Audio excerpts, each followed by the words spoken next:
Howdy folks, Widge from needcoffee.com here.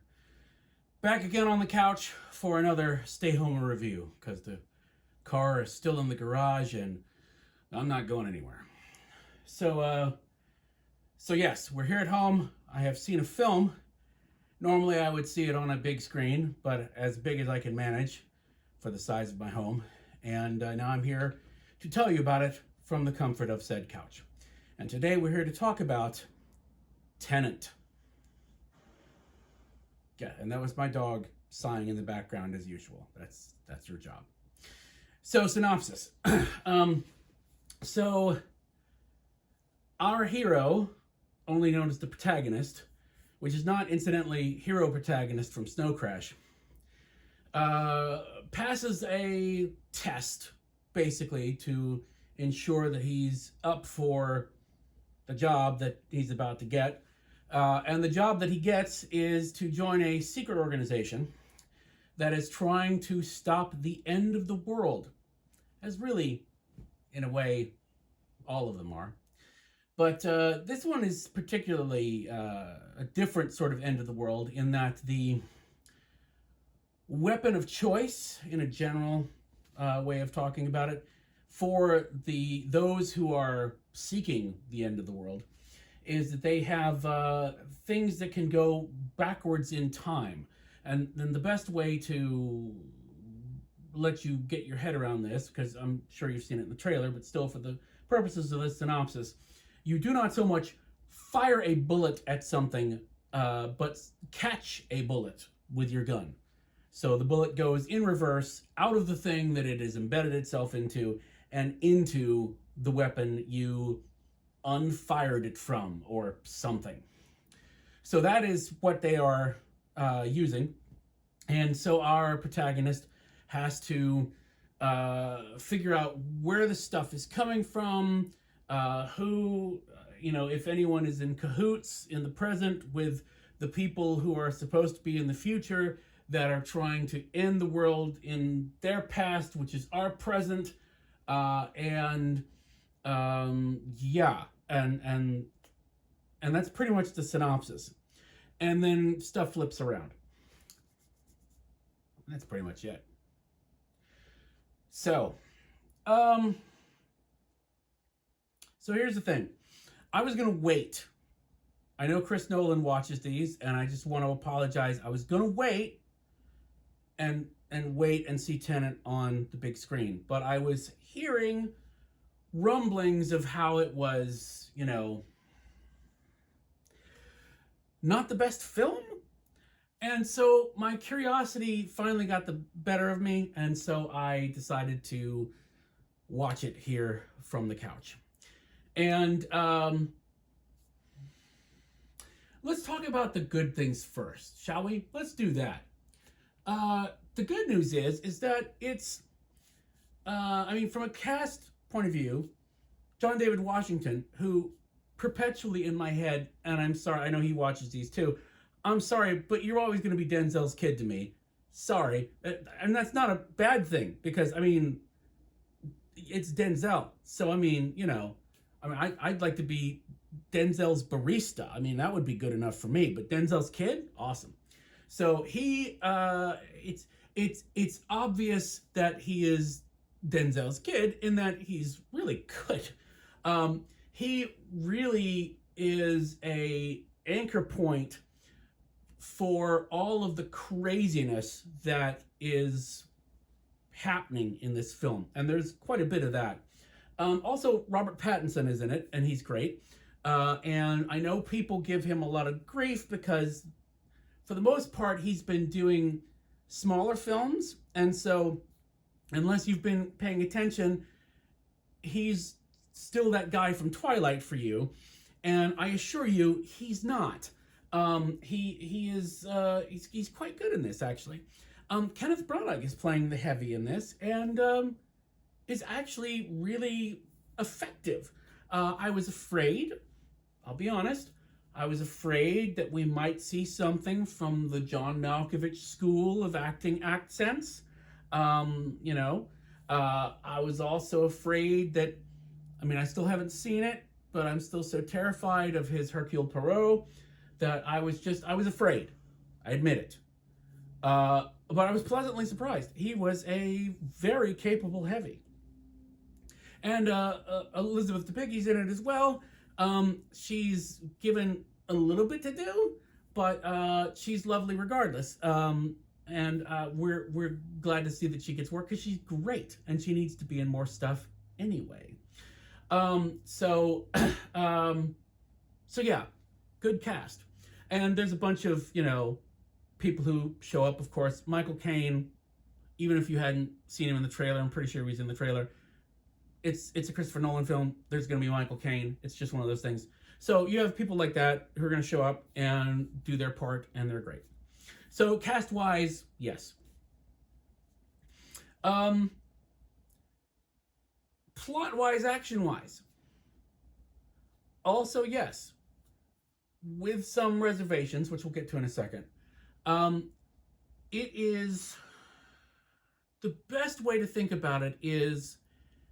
This is the most Christopher Nolanist film that I think you can do and have it still be a film, because he's sort of pushing the boundaries of filmage, if that makes sense.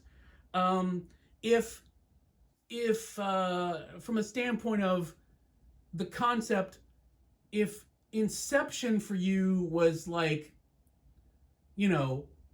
too easy to wrap your head around, then this is what you've been craving. And it is something that Nolan does quite well. This is Nolan's jurisdiction, basically. When he's at his best is when he is he's presenting you with a puzzle that you can't really solve. You don't have all of the data to be able to say one way or another how the puzzle is unraveled.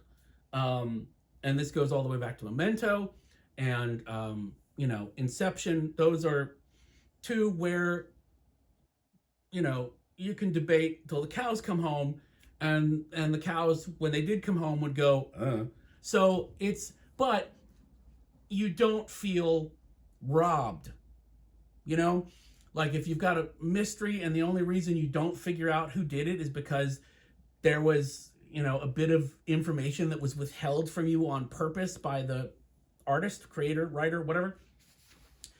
I never get that impression with most of Nolan's films. So from a concept point of view, it's great. It's the execution that I think is what screwed it up for me. And here's why. When I take my customary, just like when I was in the cinema doing the Wayhomers, I would always, do my, it's been 2.5 hours, I must go and tinkle because I have a bladder the size of a walnut.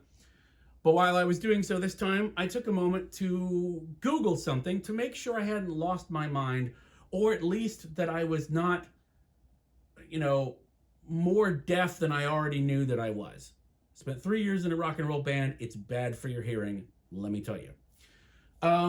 Because I went through the majority of the film not knowing what in the heck was going on, or why certain things were happening, or there was a lot of it where I looked very confused. I'm sure if I had filmed myself watching the film, you would have seen a lot of just me looking perplexed and such.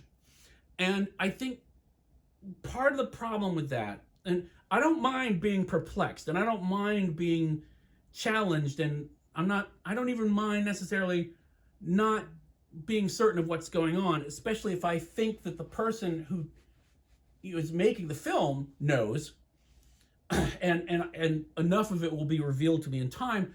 I'm usually fine with that.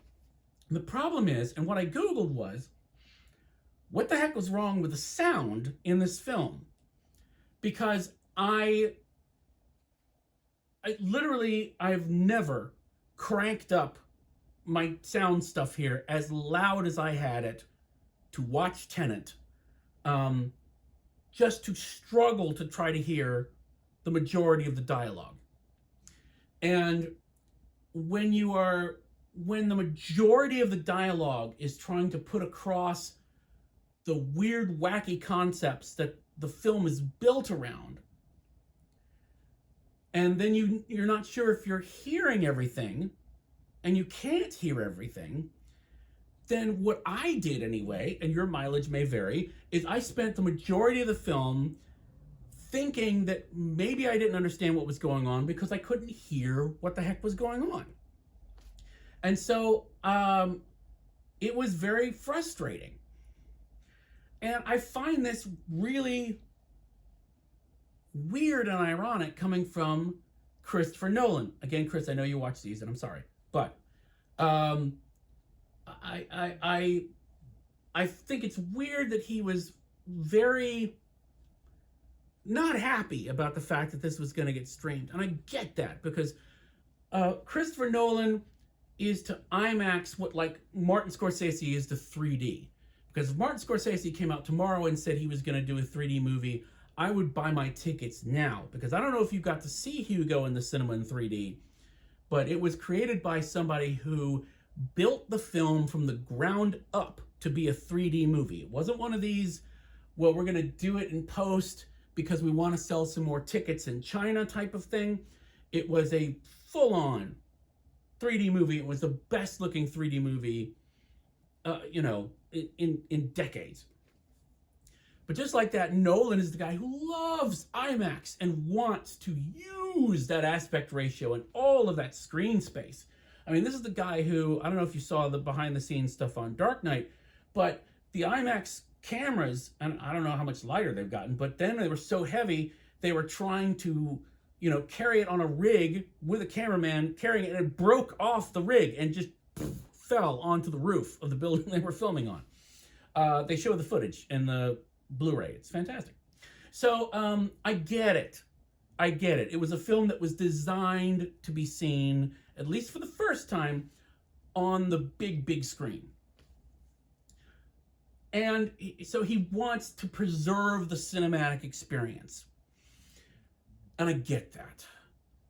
But I don't understand why, if you want it to be a cinematic experience, why you would want to make it hard to hear. Because this was on purpose, apparently. This was his idea to just basically dump the dialogue down towards not the top of the mix. Which is weird, because if I'm trying to create the optimal cinema experience, what I don't want to do is to, make it a frustrating experience. Because believe me, and you know this, I'm not telling you anything you don't know, going to the cinema, back when we did such things, was a frustrating experience anyway. It cost way too much money. It was a pain to get there and to park until you had, you could get your seats ahead of time and reserve them. You would have to show up and watch horrible behind the scenes things from television shows that otherwise you would never know existed. If you wanted to get a snack, you had to wait in line for 40 minutes because the entire place was staffed by half the number of high schoolers it would take to normally do it. It was then you had the people texting and talking and all this stuff. So I don't know where Christopher Nolan is going to the movies, but it's hard enough to have an optimal cinematic experience when you have the filmmaker himself working against you. And I in the article that I read said something about, we've decided that we're not gonna mix for substandard, cinemas with their sound. I don't know any cinemas that have a fantastic sound system. I mean, honestly, unless you're seeing it in, I haven't seen one of the Dolby Cinema places, but even in IMAX, I mean, volume is no, I think they basically just think that if you jack up the volume enough, then that's good. And I don't necessarily agree. So that was an incredibly frustrating thing for me with this film. And I think part of the problem, too, is that this is a film that was designed from the ground up to be watched again. Now, I'm fine with watching movies again. In fact, Inception is something that I watch probably a couple times a year at least, because I greatly enjoy the experience of Inception. But with this, I don't know that I want to spend 2.5 hours again with this film, because the experience the first time was not great. At least not enough to spend that kind of time on it again. Even on the couch when I can get up anytime I feel like it, and if there's anyone texting, it's me. So that I think is the problem. He front loaded the film against himself, and it didn't work out. At least not for me. Again, your mileage may vary, and I'm sure that my hearing loss did not help things, but that's why I Googled it, to make sure, was it just me, and do I, need to go see a doctor, or was it something deliberate that they did and it was deliberate? So that, I think, is the number one thing that bugged me about the film. So that being said, and I don't know how much else I can say without spoiling anything, and or having to spend another 40-minute video trying to talk in circles to explain the stuff that I need to explain in order to explain something, because it is a very dense and complicated film.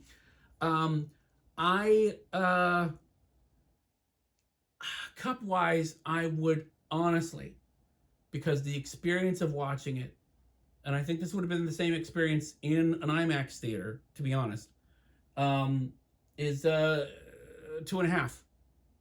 That is what I would give it normally. But because the concept is so interesting, and the cast was so solid, I'm going to up that to 3.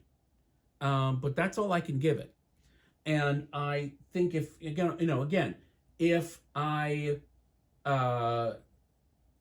I thought seeing it in an IMAX theater would have changed that, then I would cut it some slack. But based on what I read in the article, I don't think it would. And it's sad, because part of the thing for these filmmakers who are concerned about, losing the cinematic experience of seeing the film for the first time, is that my point has been, if your movie is good, we will go see it again when the screens open back up. Because I don't know anybody who doesn't like the experience of watching a movie on a big screen with a bunch of strangers in a dark room. It's all of the trappings around it that make it miserable. But the pure bit of that, I don't know anybody who doesn't like that. I'm not saying that if that's you don't exist. I'm just saying I don't know that you feel that way, or I just don't know you at all. Would I recommend seeing it? Yes. I mean, again, if Inception is your jam and you want to get more jammed, then do watch it. But my advice to you would be this, and I'm very serious about this, because I should have done this, is if you are having trouble, if you get 5 minutes into the film, 10 minutes into the film, and you are not sure what's happening because you can't hear what's going on, stop it, run it back, turn on the subtitles. You will thank me, because it is a pain. And I certainly hope that Nolan gets over himself, because that was a terrible idea. It's like, I get that you want to preserve the cinematic experience and you want the art to be the way that you want the art to be, but if we can't enjoy it, then what's the point? It's like The Hobbit in high frame rate. I watched that, and they were like, oh, this is the future of cinema. I said, if this is the future of cinema, then cinema is screwed. Because I spent 3 hours watching a Lord of the Rings stage play from a high school, is what it looked like. It was the largest video game commercial I had ever seen. And when it was over, I wondered when the movie was going to start. Chris, don't do this again. I appreciate what you're, or at least, at least give me a choice of audio tracks. Here's the Chris Nolan mix. Here's the mix for human beings, right? Give me a choice. That's all I ask. So there you go. I'm certainly glad that I saw it here and I didn't spend the $25 it would have taken me to watch it on IMAX, because, if I'm going to get frustrated, I want a discount. So there you have it. So yes, that's Tenet. Thanks so much for watching. Hopefully if this video turns out okay, then I can do these more often, because it takes way too long to try to correct these things afterwards. So yes, thanks for watching. Please come and check us out on needcoffee.com. If you enjoy these and want to help us do more of them, then please, by all means, go to Need Coffee, and you can either click on the Amazon link at top, on the top of the site, or just go to needcoffee.com/Amazon. If you're going to be shopping from Amazon, which you probably are, then you don't pay anything extra, but we get some kickbacks for the traffic that we send to them, which helps us pay for things like renting frustrating films. So yes, thanks so much for watching. Hopefully things are getting better where you are, whether it's due to weather or the pandemic or to killer stoats or whatever is happening by the time that this gets out. So please, until next time, stay safe and keep washing your hands, and please wear a mask. And we'll see you next time on the Stayhomer Reviews. Bye.